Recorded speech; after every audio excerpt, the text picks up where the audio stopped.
Oh, so 1 year on, Jim. Yes. It seems it seems miraculous that we're a year on from our first training that we've come so far.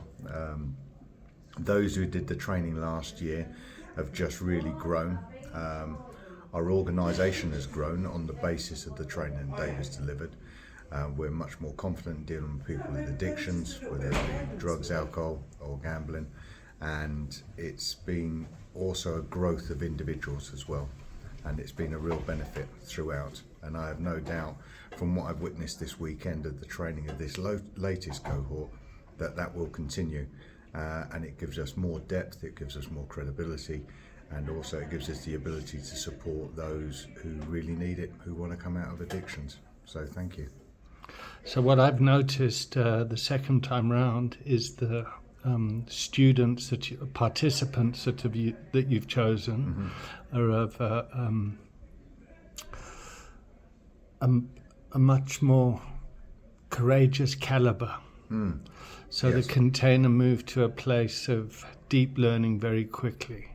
So that tells me that there's a lot of trust and safety that's been created.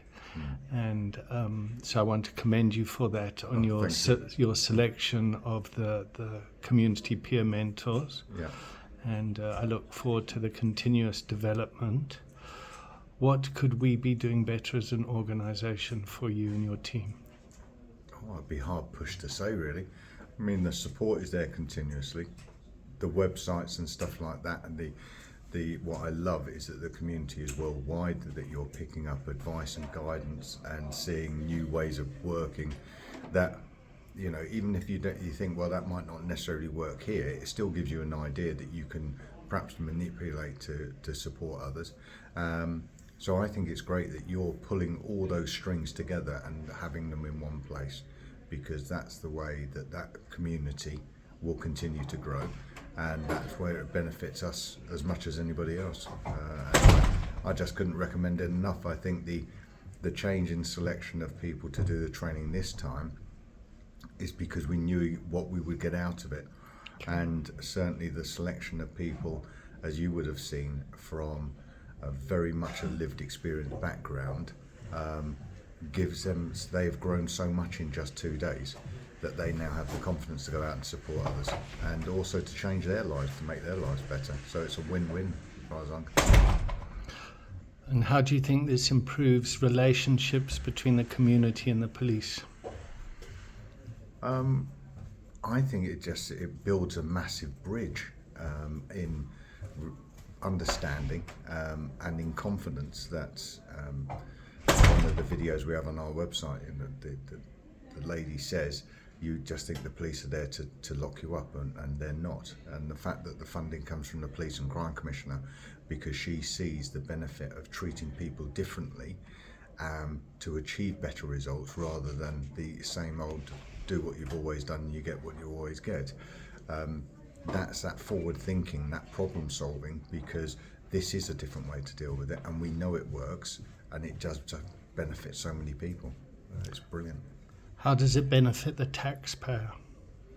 By reducing demand. The fact is that for every pound that's paid in to us to deliver this service, and we've now got 9 members of staff, we've got over 100 volunteers, every pound that's put in, the savings are around £12.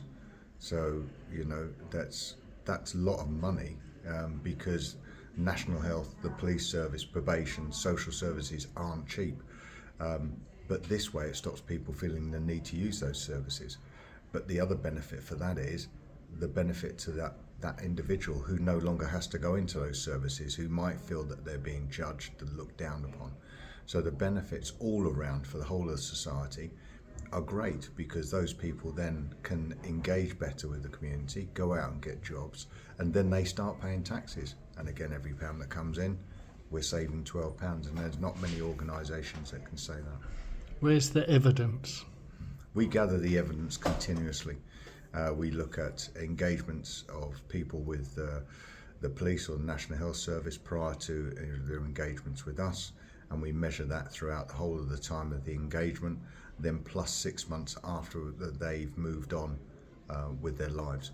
So we continually check to see if the support that we provided has made a long-term change, because it's great if they change whilst they're being supported, but the real test is how are they in the long term. And the fact is, continuously the people we've supported in the long term don't come back into services.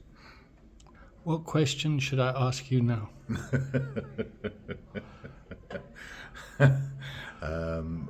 How badly will England get stuffed in the World Cup in France later on this year? How badly will England get stuffed up? And quite badly at the present time, but as an Ireland supporter, I will carry that burden for them, and then we'll see how the World Cup goes for us. Thank you very much, Jim. Pleasure, mate. As always, deeply moved by you. Thank you.